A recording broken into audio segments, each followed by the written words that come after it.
Okay, everyone, I think we will get started.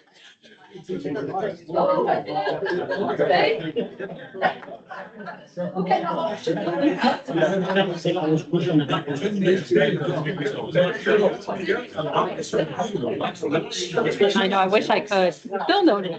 I do with my students, like, just be quiet after a while, people. Otherwise, but after Tuesday, I've got no voice, so I need to.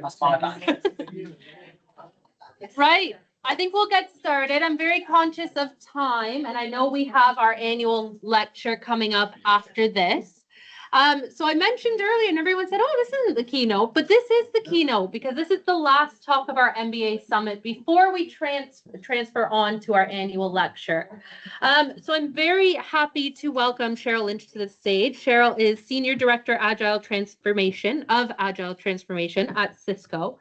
She's going to talk about connecting technology in the pursuit of resilience. So Cheryl, if you're ready. Thank you.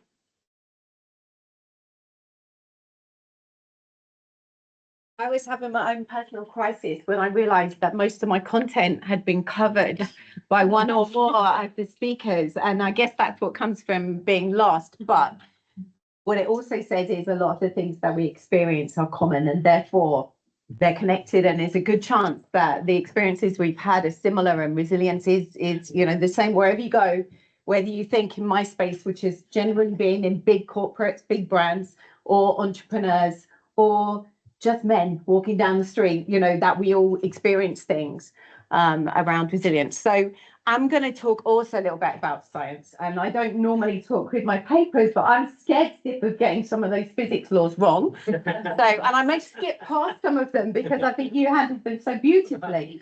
And this was mostly produced by me and my own personal experiences and corporate experiences, but it was also with the assistance of Circuit, who is our Cisco AI assistant, who does an amazing job in doing AI in an ethical way, in a very secure way, as you would expect from Cisco, who produces the power behind AI around the world and network connectivity. And I'm also showcasing You Have Me at Resilience, which is Splunk is one of the big organizations and products behind observability and monitoring resilience in technology. I've been in IT for most of my career, not quite 35, but it's not far off. But I'm not an engineer. I end up being that bridge between, the business, the users, and the techies, and try and speak a language that kind of brings it together. So I guess you can tell people that are in business because we put agendas on. And Luke, on the other hand, had the absolute opposite of agenda. So I'm going to try and be somewhere in between. I don't think we need any more definitions of resilience today, but I've put one up there. But really, we're going to spend most of my time is sharing my journey in a big company in realizing the importance of resilience and what resilience really is in a real world where it means the difference between life and death, or making money or going under. And then what my personal view of a resilient organization is. And then I'm going to touch the science and skip some of it. And then kind of draw a view on what a recipe for resilience might be. And I'm going to segue in, because I can, around the role of agility. And Peter, you talked about agility earlier on the panel, and I truly believe it partners very closely with resilience. And so, and that is what I do for the last 4 or 5 years. So I'll talk a little bit around the role of agility and resilience in big organizations, and then just a few of the things that I think really are the most important to me through all those journeys. So here's one: resilience. I had to do Latin at school, so I like going back to the basics of language. Resilire, jump back or recoil. And yeah, this resilience, this ability to recover or adjust easily to misfortune or change, which is something, as we've heard all through the day, just keeps happening. So for me, my journey of learning started back at the top of the World Trade Center tower in February 2001. I lived in London. I had worked and lived only in the UK before, and myself and my partner bizarrely had gone through the interview process for Emirates at the same time. And we had one weekend to make our decision on whether to take our jobs that we'd been offered or not. And we chose, of all places, to go to New York for the weekend to decide. We had no kids, clearly, no responsibilities. And New York it was, and we were drinking cocktails at the top of the World Trade Center Tower in February 2001. We made the decision that weekend to go to Dubai. Went in end of April 2001. And then a short few months later, the world changed completely overnight, or not overnight, of a morning.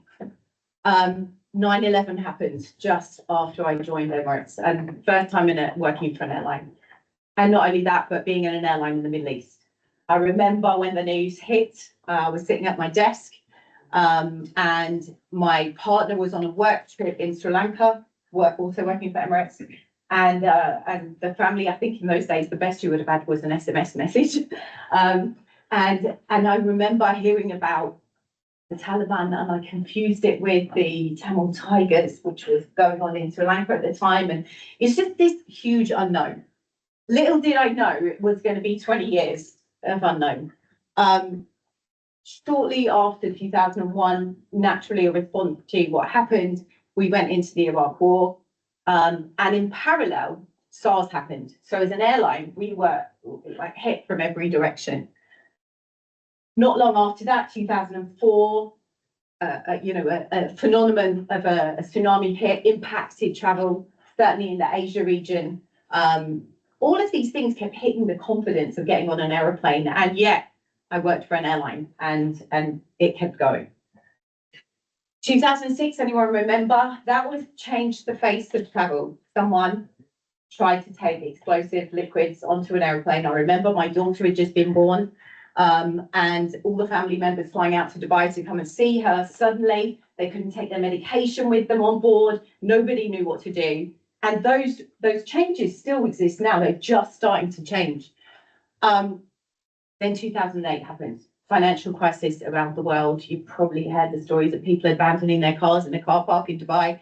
There's no social welfare system, or certainly wasn't at that point. You go there as an expat, you have a job, you're sponsored, you have education for your kids, but if all goes horribly wrong, you bounce a check, you end up in jail, people left at pace. But what it also did was, by 2009, fuel prices had hit an absolute all-time high.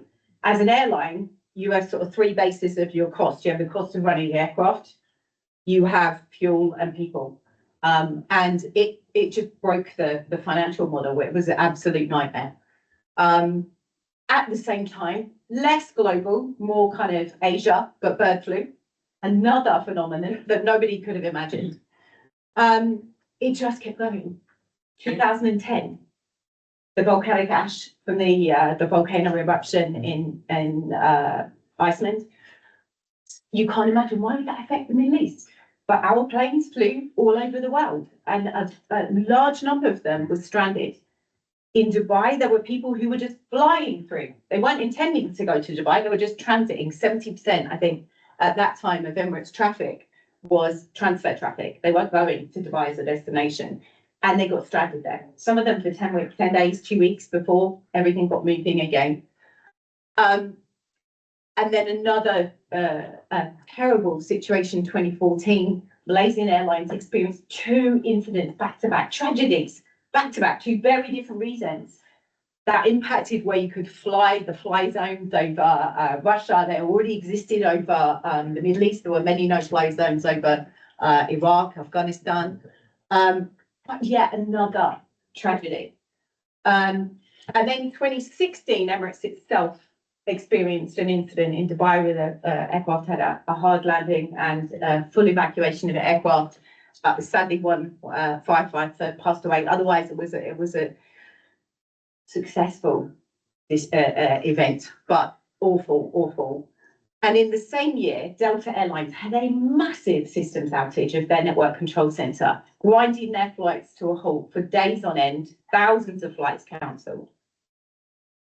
Just a year later, British Airways had the same thing. I don't know whether any of you probably won't remember many of the other events, but British Airways had a data center outage in 2017, and it taught us as airlines a huge amount about how reliant you are. Two big airlines, year after year, had major disruption purely because of their technology.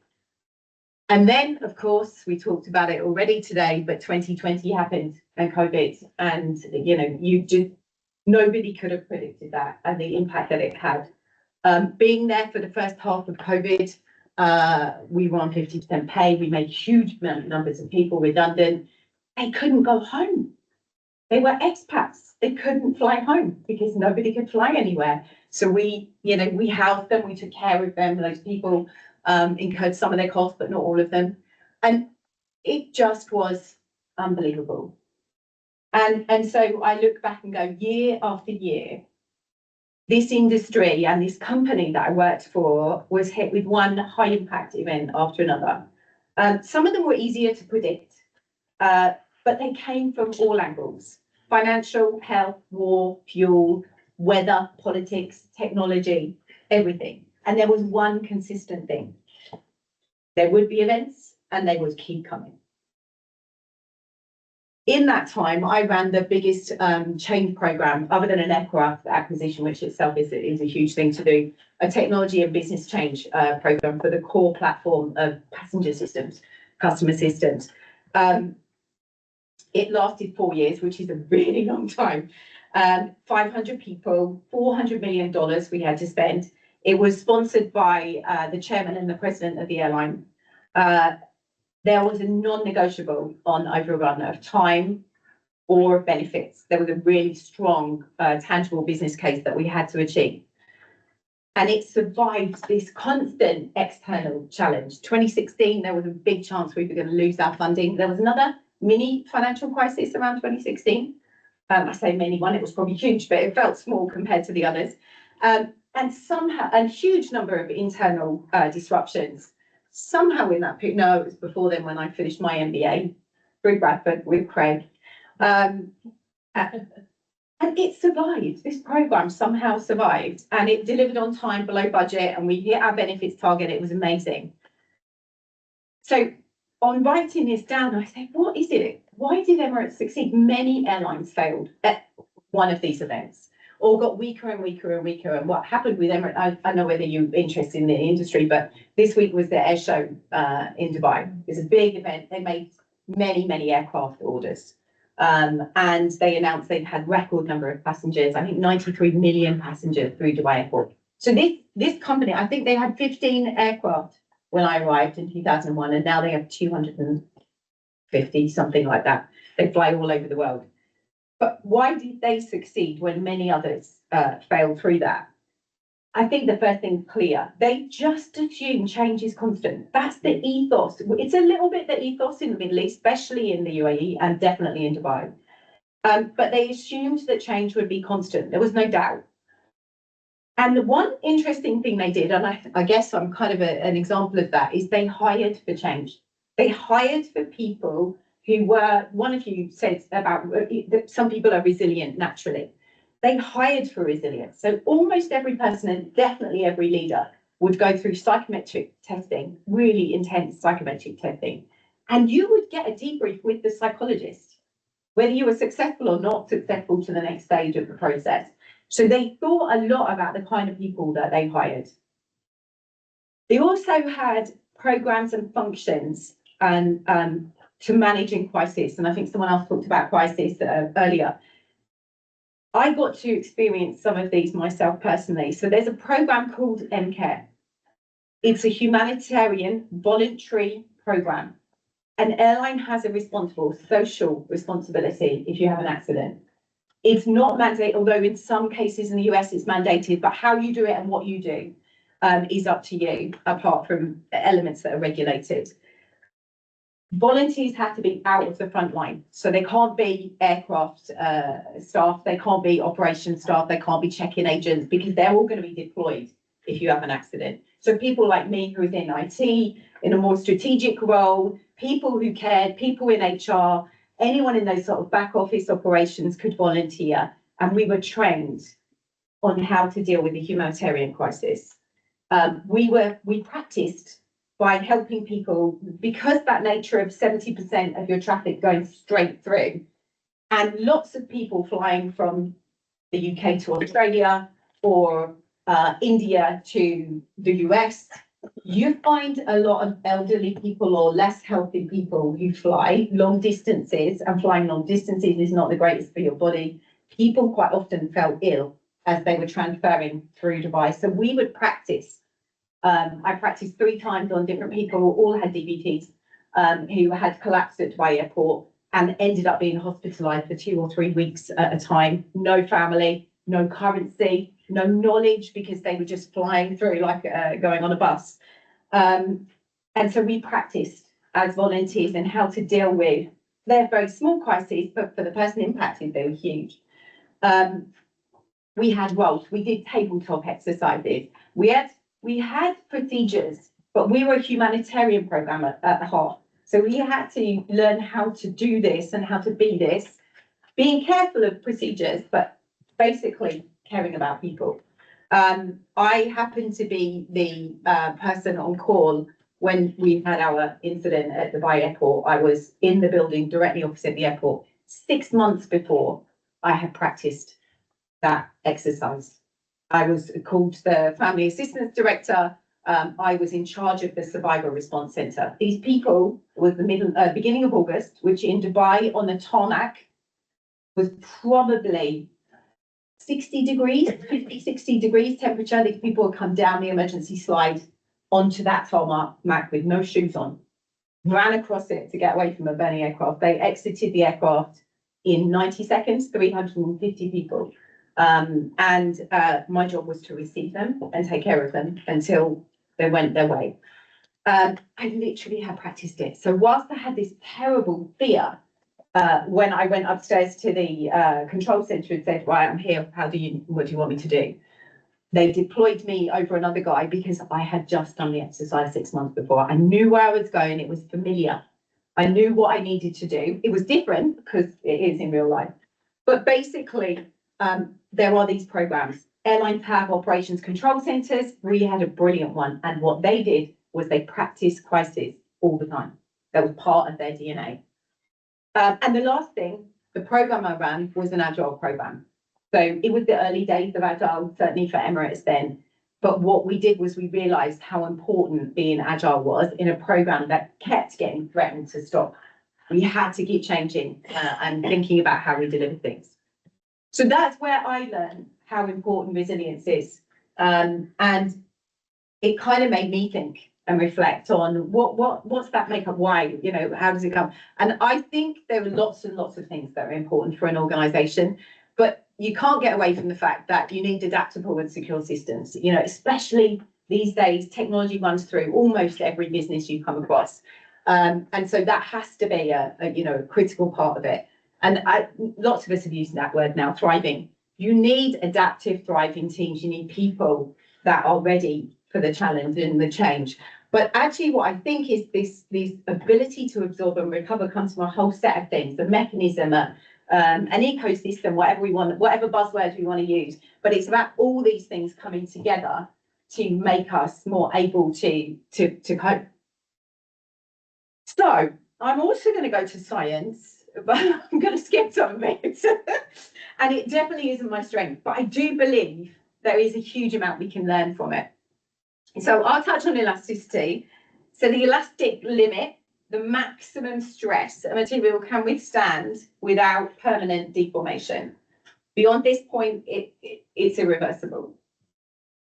And so when we look at something like a rubber band, it undergoes that deformation and then bounces back or springs back into its original shape unless you stretch it too far.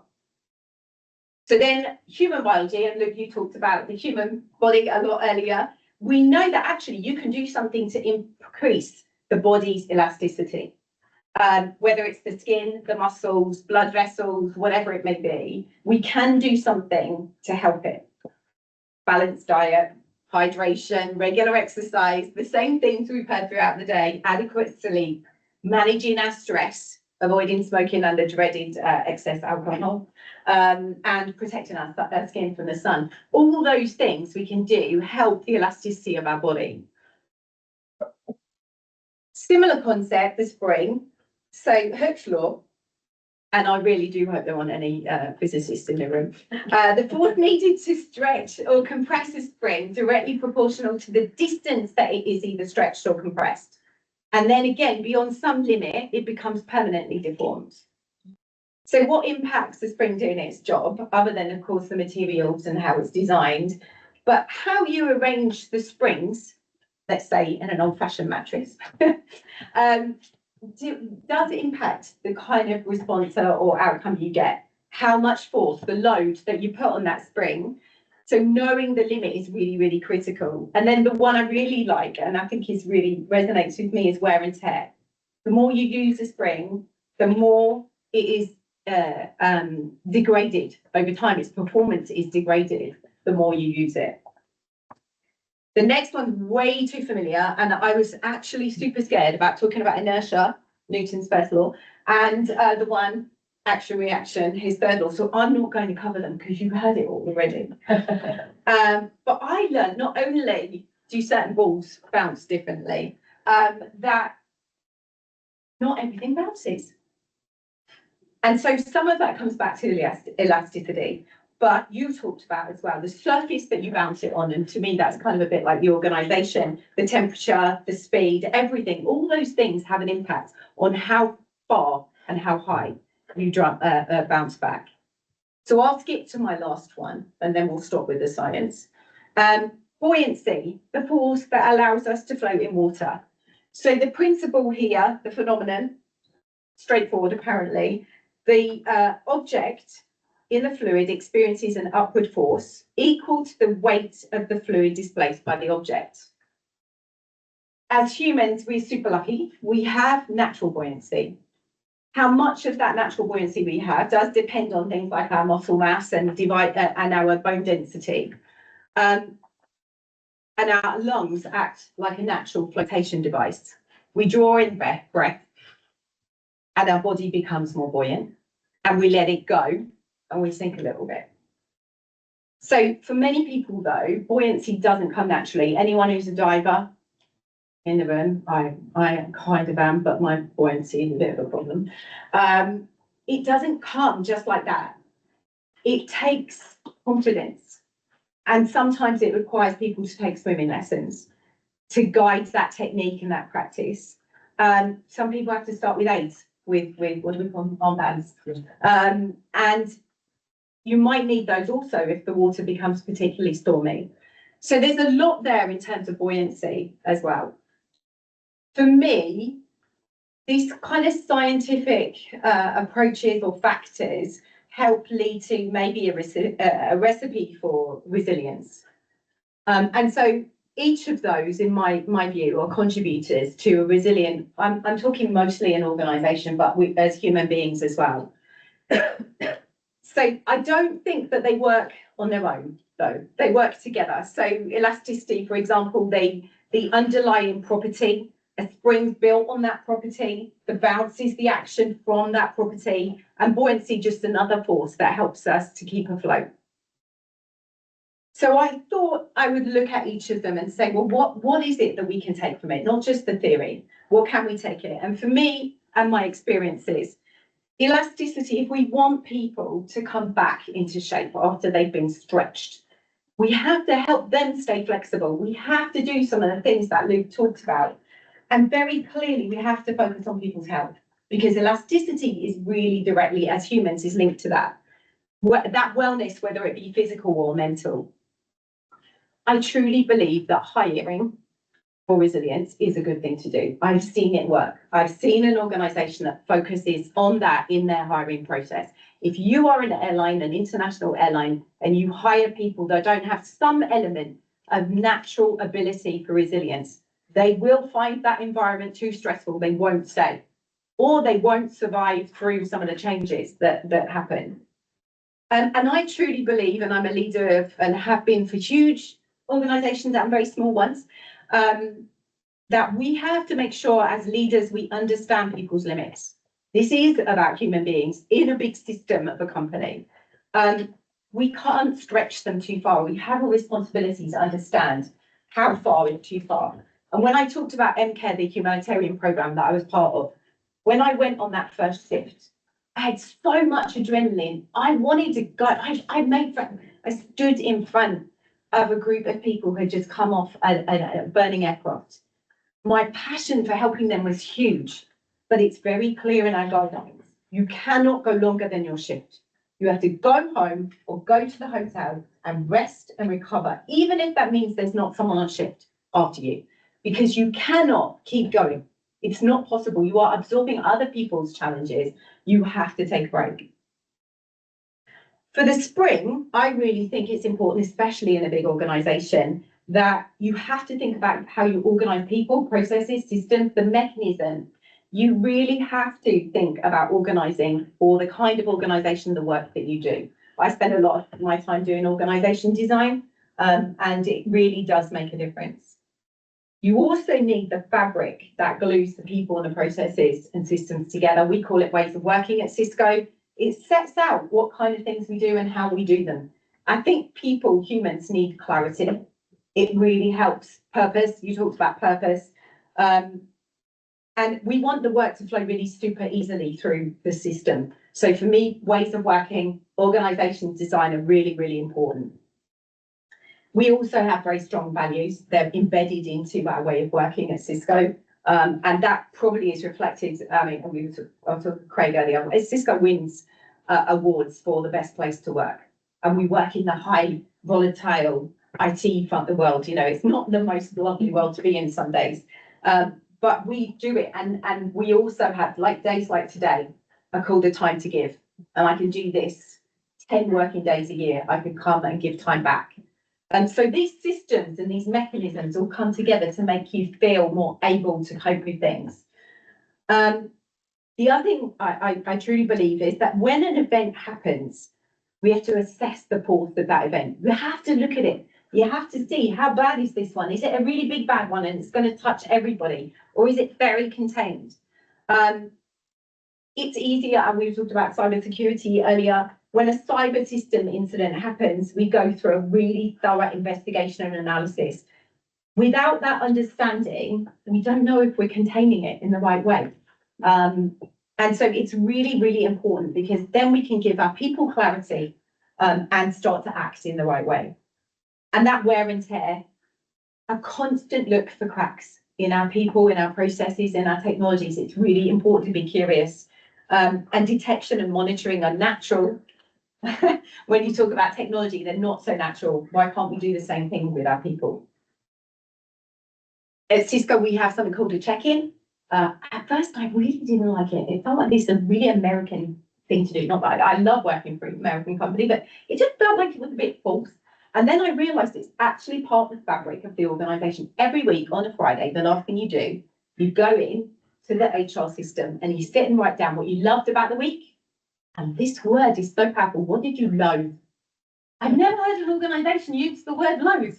Like, that's quite brave, isn't it? And first time I got all these loathes from my team, I'm like, oh God, I'm rubbish. But people are honest there. And then it says at the bottom, how can you help? What help do you need this week? It can really, really, as long as you do it properly and people feel they're not going to get in trouble for for writing down what they feel, it's a really important part of the fabric of a resilient organization. The bounce, how do we get the best bounce? We talked about elasticity, but I see the kind of surface as the organization. That's where you're kind of falling onto. And the environmental factors are really important. Do we have good working conditions? Do we have good working hours? Do we think about the mechanisms around helping our people? Do we have the ability for them to cool off if they're feeling a bit stressed? And are we slowing them down? Are we giving them drag in our processes? Have they got rubbish processes? Because there's nothing worse than doing something and it's a waste. It's really frustrating for people. And then the last one being buoyancy. So how do our people keep those heads above water, especially when times are stormy? They have to feel confident. And this, as we said with swimming lessons, it requires us to practice it. And we need to guide people. So my team are a team of coaches, Agile coaches. Our job is to produce guides, not so much process, actually, we don't like process so much, but guides. We go in and do hands-on training, and we coach hands-on, one-on-one, in groups, whatever it may be. Our job is to help them get used to this way of working and perfect it and improve it. We use the Agile practices. So retros, I don't know if you're familiar with retros, every 2 weeks, every team. Now, there are 10,000 people in Cisco IT. It's huge. Just in IT, we don't produce the products for Cisco. We support the systems for Cisco employees. And every team does a retro every 2 weeks. They sit there and reflect and see, what did we do over the last 2 weeks? What worked? What didn't work? And what improvement actions can I take in the next 2 weeks to be better? So it's in our mindset. I'm not going to tell you they're all brilliant, that people write everything that they think in every team across 10,000 people, but that's a lot of teams. Our teams are generally no more than 10 people in a team. So we use practices, not deep processes, but short, punchy practices to help people to do their jobs the best that they can do them. So collectively, I believe that there's a lot we can do with organisations to help them be more resilient. It's not, it's not just a buzzword. There are things you have to do. There are investments you have to make and ways of working that you have to think about. I'm going to very quickly talk about agility. I do believe that they are like pillars on a bridge of change. For us, doing Agile, the practices is really important, but being Agile is far more important. If I look at the program I ran back in 2014, I would say it was more being Agile than doing. I don't think we did a very good job of tick boxing all the processes, but what we did was collaboration. We gave transparency, we brought people together, we delivered quickly, and we adjusted when we needed to, but we didn't necessarily do all the Agile practices. And because you do things in short stints, I think you talked about, you do small pieces of work. You don't get wrapped up in these great big 18-month, and we were a 4-year program, but every month we delivered something. And that plan changed many, many, many times. So doing Agile and being Agile, for us, it's like, this is the way we do things around here. Everybody knows the way we do things around here. It's very transparent. You go onto the SharePoint site, you can go and talk to a coach, and soon you'll be able to talk to an AI agent who's an Agile coach. They can't do the human bit, but they can do all the bits of information. And then being resilient, that's the enduring part. It's the enabling ourselves to be able to sustain through time. So for me, agility is how we move.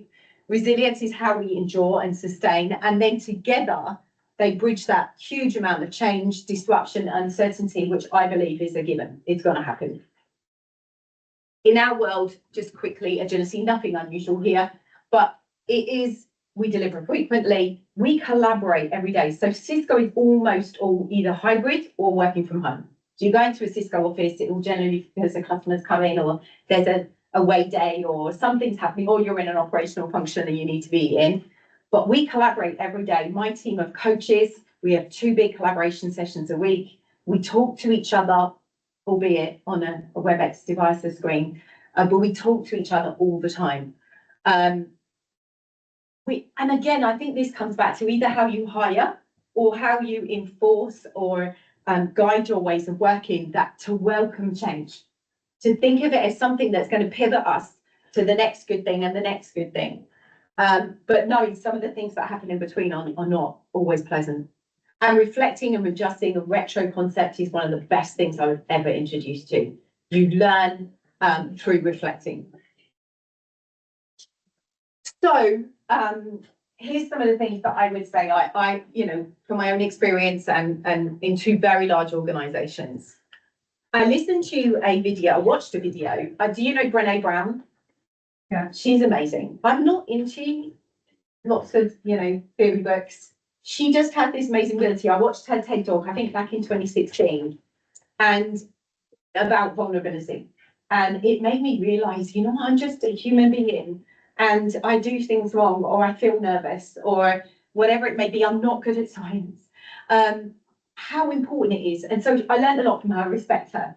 She did an interview on CBS morning show in September. She's just written a new book. It is called, I've got terrible menopausal memory, talking of vulnerability. What's it called?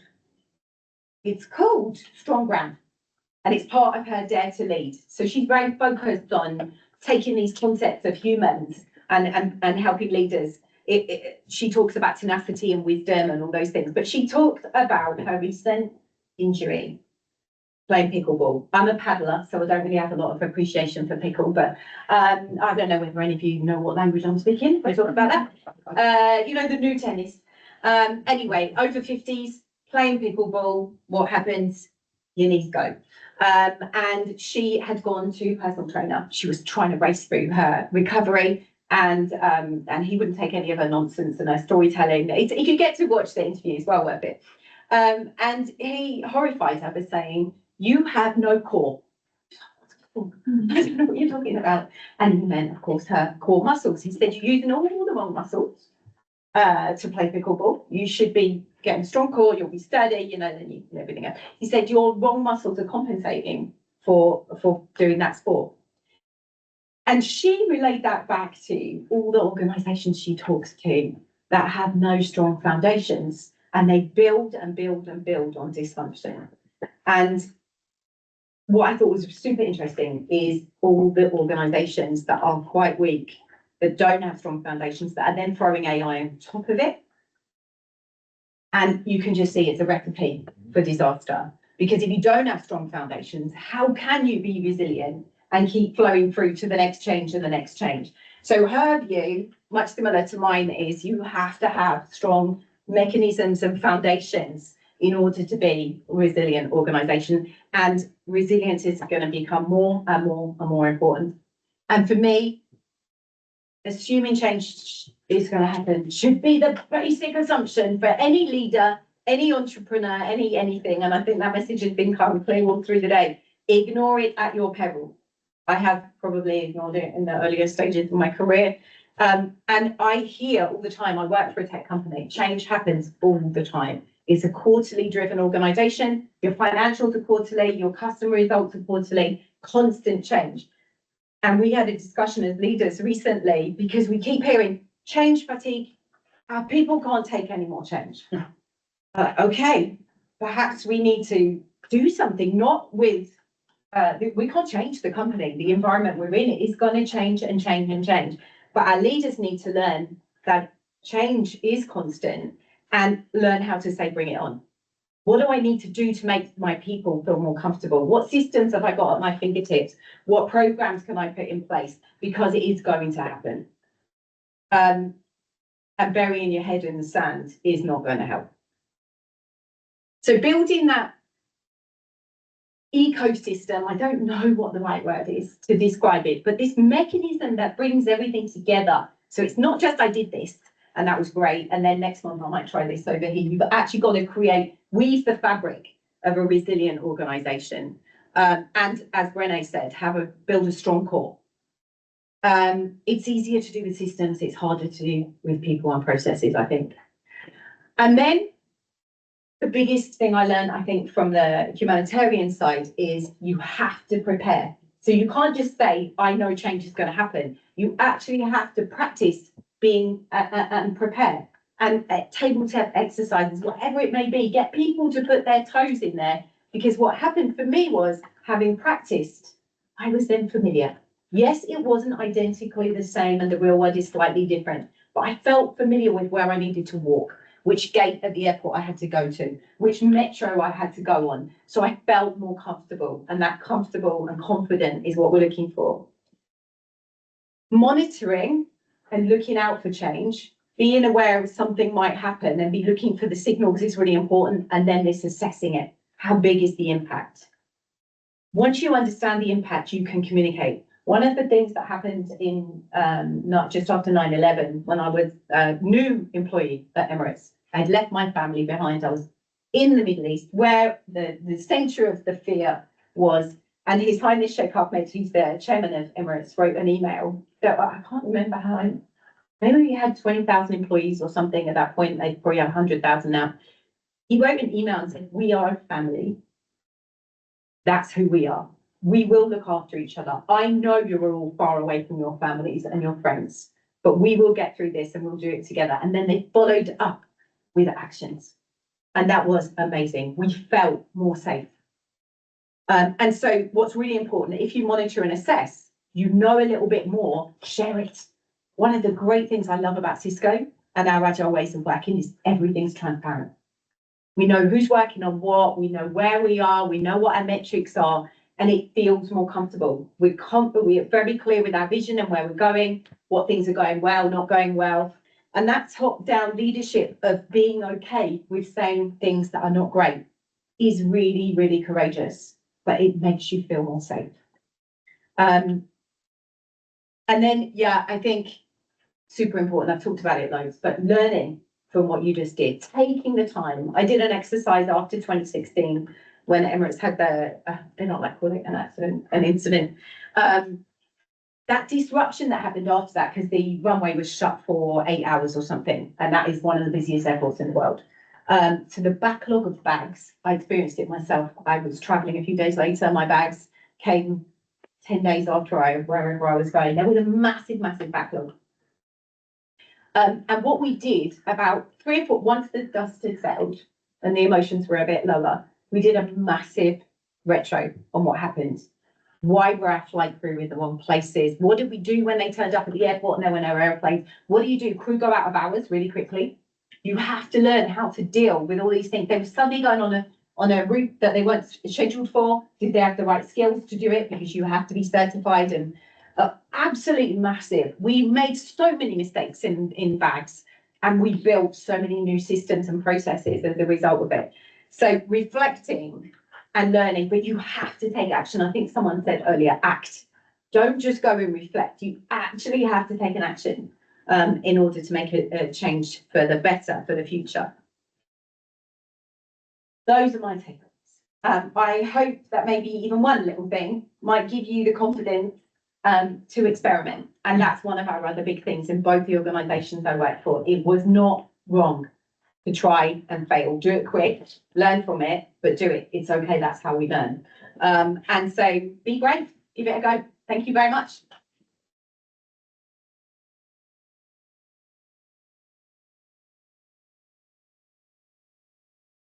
So much. You're welcome. You mentioned you were worried about repetition, but I think it was such a nice way to bring everything we've discussed today together. So yeah, really enjoyed it. Thank you. Do we have any questions? Oh, you beat me to it. Yeah, go ahead. Asked us to share something. I think today we've looked at the external, so the physical us. I just want to share a few things. So I think it's also good to be, I think Martin looks into it. With him, because if you don't look with him, you can't predict. Let's give you a few examples. I don't know if I should be saying that, but in 2023, I literally, I've been practicing meditation more and more. You can feel and predict things. Yeah. Right. And one example is literally I saw my mom there 2 days before she passed away. That's one situation, one example.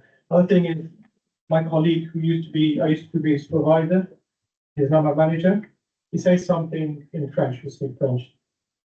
He and bien châtie, like tough love, one who loves you, it's going to beat the hell out of you, for example. So that's the way. He said that to me at work. And then I have a full-time job.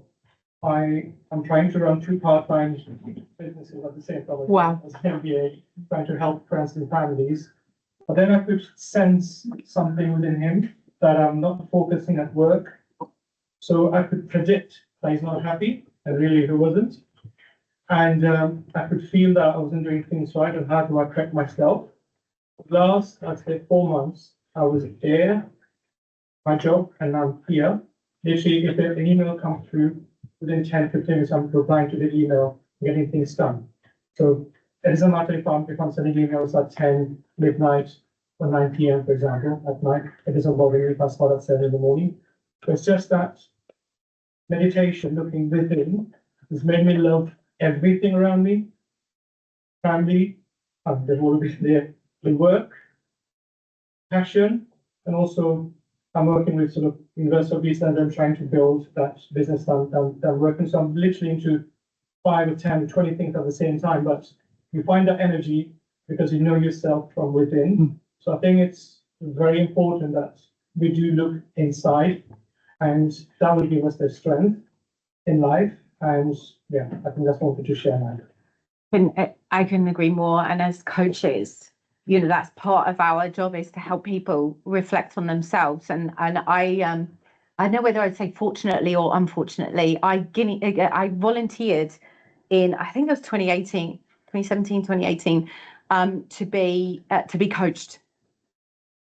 And it was the beginning of a journey of discovery. And this guy turned up at my desk on the first day of the week, and was in the Middle East, so I can't remember what the first day of the week actually was. He arrived and I gave him my schedule for the week, and he said, I'm going to be shadowing you for a week, and then we'll work out what we're going to do next. And so we used to start at 6:30, 7 in the mornings, real long days. And off we trot, and I'm like a blue ass fly, yeah. I like juggling 20 things, and from here to there, switch that hat, go on to there, do the Kimansu thing, do my job, do blah blah blah. And at the end of the day, we sat at my desk, and I said, right, so tomorrow morning, first meeting 6:45, we're going to meet in Costa, and then we'll do the, and he said, it's okay. I said, what? He said, I don't need to see you anymore. I'll see you at your desk at 7 o'clock tomorrow morning. We'll talk then. I thought, what do you mean, John? What have I done wrong? And the next morning he held the mirror up to me and showed me what way I was working. And he didn't tell me. He just gave me some bits of his observations, and I began a learning journey from then, a very personal one that has had a massive impact on my way. I was a control freak. I wanted to be on top of everything and in everywhere. And this energy was like frenetic for everyone else around me. And exactly that. I took a personal journey of reflection and made huge changes in the way I did my work and my home. I had 3 kids. They were all small when I was doing all of this stuff, and now they're all teenagers.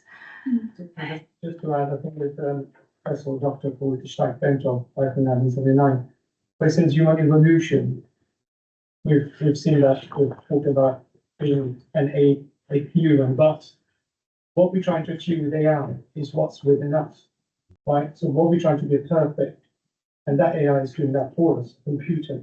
The way he says is the journey of a human being is to have that intelligence high up there. A certain of us do have. When you look around the world, there are certain people who have that IQ level. It's for us to sort of evolve into that IQ level. It takes a long time, and sort of it starts from within. That's what I say. So, as well. Couldn't agree more. Yeah, go ahead. You mentioned the core in business. Yeah. How would you suggest people who have businesses or work in businesses exercise that they need to do, identify the core to strengthen it? So in my current role, we use an as is to be approach. It's like a bit off the shelf, but we crafted it ourselves. So whenever we go into, and this could be a one-man business or a 10,000 person company, we sit and look at the evidence of how things are running today. And that running might be interviewing some people, whether it be your customers or your staff, in a very objective way. Look at your metrics, your revenue, your costs, look how you're formed. How do you work? So if it's a one-man company, do you run around like a blue ass fly all day long and move from one thing to another?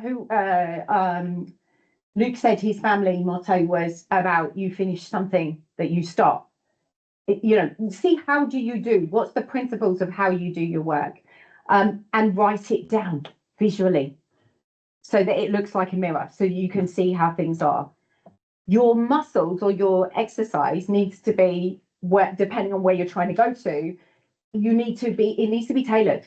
So I've been across all the 12 functions of IT over the last 3 years. Every one of them operated a bit differently. We wanted to be in harmony. So the kind of what to do was a bit easier because we were trying to follow a similar pattern. But from one organization, big or small, holding the mirror up at your organization and yourself, if you're bold enough. The thing is, like with a retro, if you're not being open We just did a big session as a team on having an open heart and open mind before we gave people feedback to each other. We gave each other permission to do it.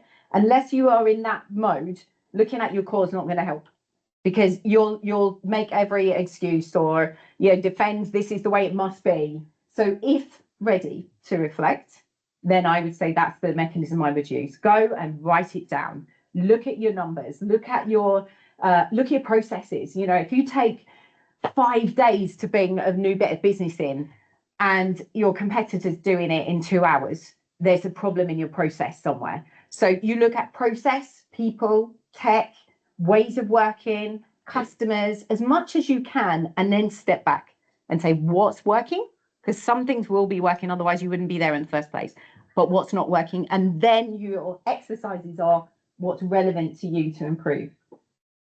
So it does. When Cisco IT started their Agile journey 4 years ago, our biggest problem was no one in the business understood what we were working on. There was zero transparency. So our first big thing was our core muscle was transparency. We implemented a system. Normally, the techies did the worst thing ever. They threw the system in, but actually it was a good system. We sorted our processes out, and suddenly anyone could ask what was going on at any point in time. You could drill down to the Jira story if you're a techie, or you could look at the epic or the feature and you could see what was going on. So in our case, it was transparency. Can I suggest an addition to that? Please. Ask your customers. They'll tell you if you've got a strong core. Completely agree. Whether it's an interview or a CSAT score, depending on what kind of business you're in, but they are the mirror, I guess, aren't they? You only exist to them. Yeah, exactly. Yeah, whether it's an internal customer or an external, in our case, it's internal customers, but same concept. One of the most powerful things. And Agile believes everything is about the customer. Your value you create. No, one of the, I think I was talking to Jack about it earlier, just while we're on the AI subject. I work every week with the head of engineering productivity, who's driving the AI first software engineering. There must be 4,000 software engineers in Cisco IT, not building products for the external, but for systems. We meet every week on a Thursday evening, and we sit and talk about how agility and software engineering are getting closer and closer together. And what do we need to change in our practices and our ways of working in order to help AI be more successful? And one of our biggest fears collectively between the engineering function and the Agile function is that if you put 5 agents, who can develop code for you, very simply, your throughput is going to increase massively. Suddenly 5 agents can produce what one team could do in 6 months. They can do it in 1 sprint, maybe, let's say. What's the danger? More crap. If you don't prioritize and have a roadmap of your customers' needs, you'll throw anything in there and your throughput measure will go through the ceiling, and everyone will be happy if it was just about doing things. But actually, it's about delivering value back to your customer. If the 1,000 things you delivered 10 times faster were not useful to anybody, you wasted a huge amount of money, huge, and opportunity loss. So our fears around AI, not fears, because that's not right, because we can do something about it. We're worrying about product management now. We're worried about customer value and making sure that this huge engine that can produce so much stuff so quickly doesn't produce the wrong things. The right work is as important. Yeah. When you're describing your time at Emirates, you could see that there was a culture there with resilient people. But it sounded like you were inspired by that culture. Hugely. The people. I'm wondering what kind of leadership qualities you saw there that got that culture going. This is a good and a bad thing. Strong vision and innovation. So if you look at the top, I think Craig, we were talking about it earlier, but the UAE has a vision. Dubai has a vision. It translates into the big organizations that represent the Dubai brand and the UAE brand, and it filters through. I'd put it like the leader, like Richard Branson, the Virgin brand.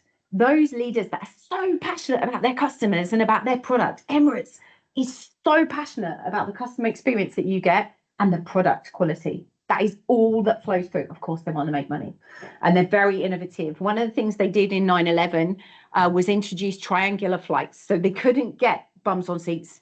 Europe, particularly, just ground to a halt. No one wanted to fly, and so what they would do with a Dubai, London, Dubai flight, they'd go Dubai, Munich, London, Dubai. Only a little bit extra cost of fuel. Pick up cargo or the odd passenger who wanted to travel. And they were so innovative in a time of disaster. They kept looking for opportunities. So there's strong, when we did the 4-year program, we had clear remit, very strong vision, fixed the mainframe, because we still had a mainframe at that point in time. Still now, I think they have. Fixed the customer experience because it was getting a bit disintegrated, and reduced cost. And it was really clear. Everybody knew every day when they came in, they were doing something towards one or all of those 3 goals. So vision and innovation, I think, are unique. And Cisco, very different company, but has some of the same traits, I think. Leadership is so important. I guess that applies even in a small company. If it's just you and a couple of people, that matters too. Any final questions, comments? Right, one round of applause. Thank you.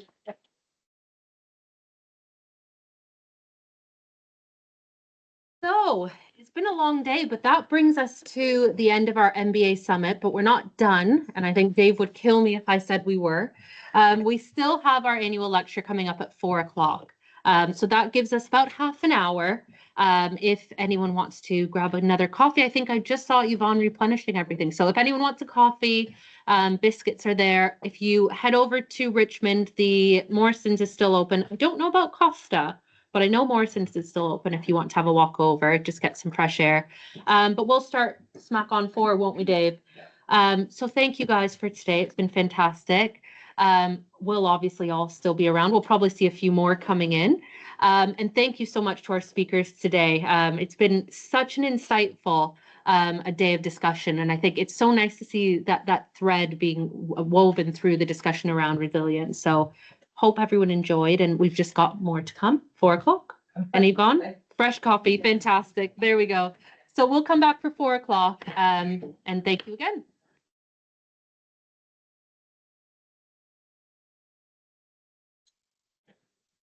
Right. That's the. At the end of the summit, I can sit down now, which is fantastic. It's all on Dave now. But you know what?